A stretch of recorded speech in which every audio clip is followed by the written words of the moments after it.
Vous n'utilisez pas le mot terroriste dans le communiqué du groupe parlementaire. Quand vous parlez de cessez-le-feu, ça ne voilà, qualifie pas une précisément, attaque c'est là où terroriste. j'allais en venir. Puisque les mots sont importants, j'imagine qu'il ne vous aura pas échappé que depuis samedi, il y a eu 2 communiqués du Quai d'Orsay, donc de la diplomatie française. Dans aucun de ces 2 communiqués du Quai d'Orsay ne figure le mot paix. Dans aucun de ces 2 communiqués du Quai d'Orsay ne figure le mot cessez-le-feu.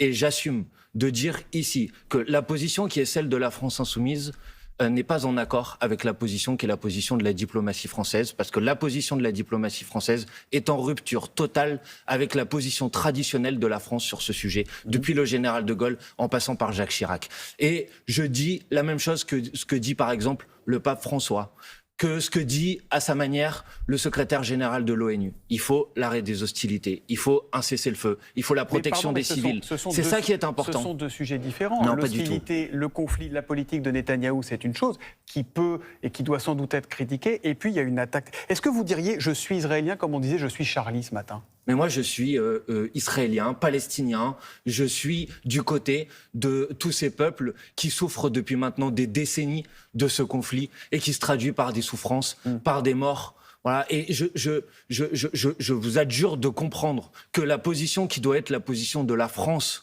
doit être une position qui ne peut pas être alignée sur la position du gouvernement de l'extrême droite israélienne, qui va se traduire par encore plus de morts, encore plus de souffrances. Et donc la position qui doit être celle de la France... Personne depuis samedi, moi je n'ai entendu personne en tout cas, soutenir la politique de Benyamin Netanyahou, c'est 2 choses différentes. Mais Thomas Soto, ça ne vous pose pas... Vous avez entendu quelqu'un dire il faut soutenir Netanyahou ? Moi, je prends la position de la diplomatie française telle qu'elle est, sur la base des 2 communiqués qui ont été publiés par la diplomatie française, et aucun de ces 2 communiqués ne dit « il faut la paix ». Aucun de ces 2 communiqués ne dit « il faut un cessez-le-feu ». Et donc oui, je considère qu'en prenant cette position, la diplomatie française est en rupture totale avec la position traditionnelle de la France et s'aligne sur les positions du gouvernement de l'extrême droite israélienne.